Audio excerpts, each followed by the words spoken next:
রক্ত দিয়ে দেশের বর্ডারকে রক্ষা করব, মুসলমান গাদ্দারি করবে না। বর্ডার সিকিউরিটি ফোর্সে কারা থাকে? সিদ্দিকুল্লাহ চৌধুরী চ্যালেঞ্জ করছে সেন্ট্রাল গভর্নমেন্টকে, এরা কারা? বর্ডারে একজনকে শাস্তি দিয়েছেন বিএসএফ কে, বলুন গভর্নমেন্ট কে টুকুল কি করে? তার মানে সব এই যে সব চোর। আমরা না পারেন বলুন, রক্ত দিয়ে দেশের বর্ডারকে রক্ষা করব, মুসলমান গাদ্দারি করবে না। মিডিয়া আছে বলে ফেললেন, খাইয়ে ফেললেন, করবেন না। আমাদের বিশ্বাসটা গ্রহণ করুন। ধর্মীয় উপাসনাকে রক্ষারও একটা প্রশ্ন থেকে যাচ্ছে। যখন এই এতগুলো গুরুত্বপূর্ণ বিষয় যখন থেকে যাচ্ছে, সেটা নিয়ে হুটহাট মন্তব্য না করে আমার রাজ্যের মুখ্যমন্ত্রীর কাছে আমি আবেদন এটাই করবো যে এয়ারপোর্ট অথরিটি, মসজিদ committee, civil society, Islamic scholar যারা আছে তাদেরকে নিয়ে বসুন। আমার বিশ্বাস এটা একটা সুন্দর ওয়ে আউট হবে।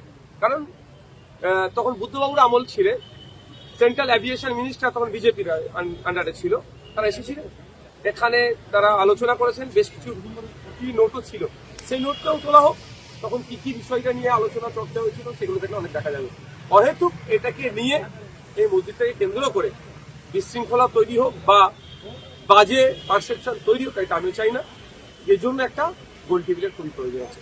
সেটা হচ্ছে যে আমরা দেখলাম মদন মিত্র করে শিবির বদল করলেন, আজকে শোনা যাচ্ছে তাপস তারা দিয়ে যাবেন, মনোজ গুপ্তের নামও শোনা যাচ্ছে, কি বলবেন? দেখুন, তৃণমূল যে পাপগুলো করেছে, অবশ্যই মমতা ব্যানার্জিকে একটা বড় অংশে পাপ দিতে হবে মাথায়। কারণ তিনি দলের সর্বোচ্চ নেত্রী ছিলেন, তার আমলে অন্যায়গুলো হচ্ছিল, তিনি ঠিক মুখ বুঝে সহ্য করেছেন। এই পাপের ফলগুলো এগুলো হচ্ছে। যারাই যাচ্ছে তারাই দেখছি অভিষেক বন্দ্যোপাধ্যায়ের জন্য দল ছাড়ছে, বা অভিষেক বন্দ্যোপাধ্যায়ের জন্য শিবির বদলাচ্ছে, বলছে অভিষেক বন্দ্যোপাধ্যায়কে তোপ যাচ্ছে। দেখুন, কিছুতে একটা বলে পাবলিকটা বোকা বানিয়ে দিতে হবে। এতদিন অভিষেক বাবু এবি এবি করে লাপালাপি করছিলেন, এখন কি হলো? এখন অভিষেক বাবু বলুন বা মমতা ব্যানার্জি বলুন বা তৃণমূল কংগ্রেসের যে থেকে যে মধু পাওয়ার, সেটা নাই, মধুর হাড়ি শেষ হয়ে গেছে। এখন অন্য কোনো শিবিরের নাম লিখাতে হবে মধু খাওয়ার জন্য। শুধুমাত্র কি শিবির বদল, নাকি এর পিছনে রাজনৈতিক চাপ বা ইউপিসিবিআই এর ডাক সবকিছু রয়েছে? দেখুন, এগুলোতে থেকেই যাচ্ছে। কেউ কিছু অন্যায় করে বসে আছে, বা আগামী দিনে কারোর যে লক্ষ্য আছে সেগুলো হয়তো পূরণ করবে। ব্যক্তি স্বার্থ চরিতার্থের জন্য এই কাজগুলো করছে। তবে এতটুকু বলবো, যারা এই শিবির বদলাচ্ছে তারা তাদের লোকাল এলাকায় যাচ্ছে না কেন? যারা ভোট দিয়ে নির্বাচিত করেছেন তারাও একটু তাদেরকে দেখতে চাইছে, যাচ্ছে না কেন? বিভিন্ন এনজিওতে একাধিক র্যাডারে এসে যাচ্ছে, রেড হয়েছে গতকাল, বলা হচ্ছে বিদেশি টাকা এখানে আসছে এবং সেখানে সেখানে বেশ বিদ্রোহী কাজকর্ম চলছে, একাধিক এরকম অভিযোগ উঠে আসছে। দেখুন, স্পষ্ট ভাষায় আমি বলতে চাই, আমার দাদু স্বাধীনতা সংগ্রামী ছিল, দেশকে স্বাধীন করার জন্য লড়াই করেছে। আমি সেই রক্ত আমার গায়ে বলছে।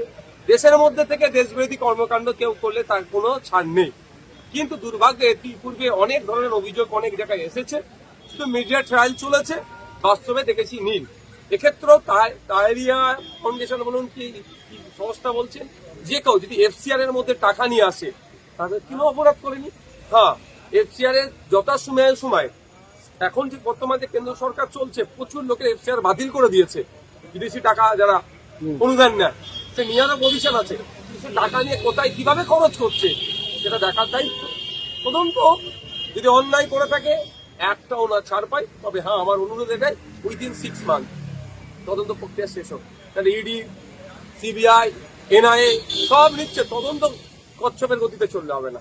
উইদিন 6 মান্থ অন্যায় করলে রাস্তায় ফাঁসি দেয়, এমন দৃষ্টান্ত তৈরি করতে হবে